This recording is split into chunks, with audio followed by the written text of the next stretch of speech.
O livro Macapacarana conta a história do Gerson Luiz, de 16 anos, que nasceu no Paraná e que se mudou para outros estados até chegar em São Paulo, onde estava tentando se estabelecer. Certo dia, o seu pai, Gabriel, em Macapá, ligou no telefone.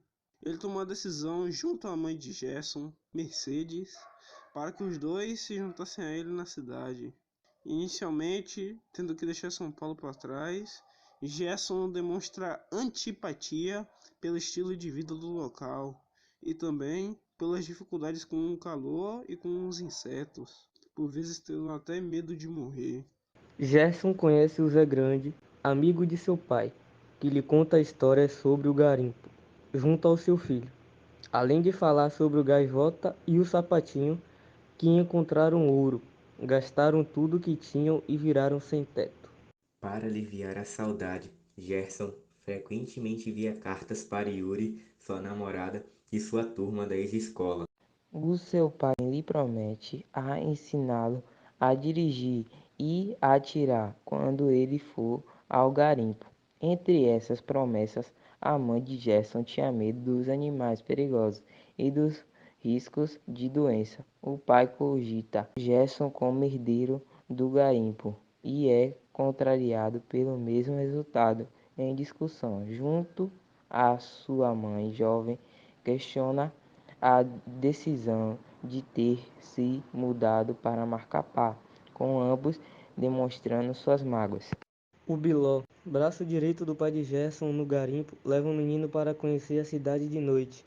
Eles chegam em uma grande casa de madeira e Gerson é apresentado ao Tocha, o quebra-galho da cidade, e o seu irmão, o Tochinha.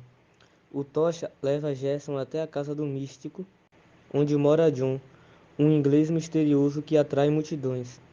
Ambos vão também à fortaleza de São José de Macapá, com o Tocha contando sobre a história do local. Biló, Tocha e Gerson entram em um bar e presenciam uma briga entre um homem e uma travesti. O Tocha separa a briga e o dono do bar lhe agradece. Num dia chuvoso, Gerson, por conta própria, decide sair de casa e pensando sobre todos aqueles que ele ama. Chora muito e se livra da angústia que lhe assolava desde os tempos no Paraná. No final de semana, Gerson vai ao mercado, também conhecido a Fazendia, uma praia de rio. O pai de Gerson o leva à periferia para uma aula de tiro e lá garante que levará o seu filho ao garimpo nas férias.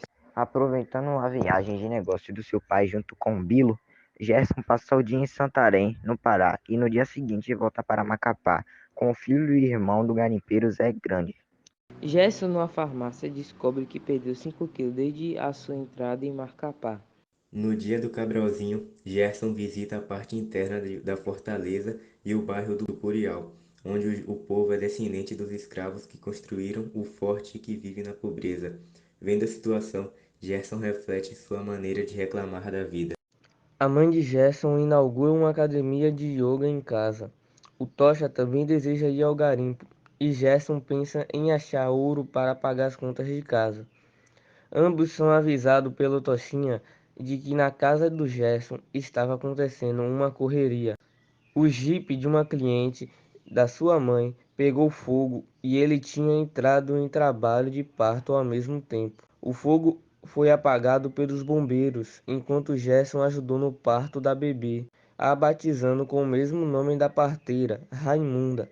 Após o parto, ele decide que será médico, mas é surpreendido pela informação de que seu pai lhe quer cuidando do garimpo. Na noite anterior da sua visita ao garimpo, Gerson tem um pesadelo com a cobra. A viagem dura 15 horas, onde Gerson chegou a cair dentro do rio devido ao cansaço. Chegando no garimpo, Gerson conhece os peões, um deles sendo o cozinheiro índio, com o qual teria uma grande amizade. Os peões festejam pela noite, exceto o índio, que adentra a mata. Gerson fica impressionado quando vê o local da retirada do ouro. O índio diz que ensinará Gerson e Tocha a pescar e ambos resenham. Gerson fala sobre arrancar toco ou pau para toda a obra. O garimpeiro, fã de Luiz Gonzaga, também fala sobre outros peões.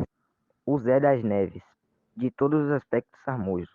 Eles, juntos com o índio, saem para caçar caititu. O último lhe impede de matar os mais atrasados da fila. em respeito à lenda indígena. Enquanto o índio estava preparando a comida, Gerson pergunta se ele tem saudade da sua terra. Ele diz que sua terra não existe mais porque virou parte de uma fazenda, com os que viviam ali sendo expulsos sem compensação. Também perguntaram sobre não ter ninguém para a defesa das terras. O índio disse que os interesses pelos recursos naturais da terra eram maiores e que, sem seus costumes, suas terras, o índio deixa de ser índio. Gerson pensa em uma forma de mudar essa realidade. O índio acha a situação irreversível. Após ouvir a história do índio, Gerson questiona o rumo que seu pai escolheu, com ele dizendo que tentou, sem sucesso, outras profissões antes de ir para o garimpo. Disse que caso houvesse indígenas nas terras do garimpo, ele os mandaria para longe, também relatando a dificuldade de viver sozinho em Macapá, enquanto Gerson estava desfrutando a vida em São Paulo. O jovem também fala sobre a devastação causada pelo garimpo, e seu pai diz que não foi o primeiro a desbravar o país, e que escolheu o garimpo para defender o que é da família. Gerson diz que os indígenas tentam mesmo, e seu pai diz que é diferente, e que quando Gerson for mais velho, pensará de outra forma. Gerson vai até o local onde o avião de seu pai se chocou com o avião de outro dono de garimpo. O Nélio, que devido às circunstâncias do acidente, se recusa a pagar os prejuízos. O orelhão, controlador aéreo, na hora do acidente, disparou após o ocorrido. Nélio e o pai de Gerson discutem sobre o conserto dos aviões, quase acabando em briga. O índio, com sucesso, convida Gerson, o pai do jovem, e Tocha para pescar de madrugada. Enquanto estava tentando desencalhar o barco, o pai de Gerson cai no rio, sendo resgatado rapidamente. Eles tentam a sorte em outro rio. O índio joga bolachas velhas na água para atrair os peixes. Quando os peixes rodeiam o barco, o índio prepara uma boia, a enrola no anzol e joga na água. Um aruanã enorme fisga a isca. E também o tucunaré. Enquanto estavam do outro método de pesca, uma enorme cobra e também o tucunaré. Enquanto estavam do outro método de pesca, uma enorme cobra enrola o índio, sendo salvo por um tiro que assustou o bicho. Continuando nesse método, o índio rastreou e pegou um pirarucu. Os pescadores conservaram para o uso nos próximos dias. Na roda da sanfona do garimpo, o Zé das Neves conta histórias sobre o tamuatá, um peixe anfíbio. O arranca-toco fala sobre as taocas, formigas que comem vários bichos do chão na forma organizada, também invadindo casas.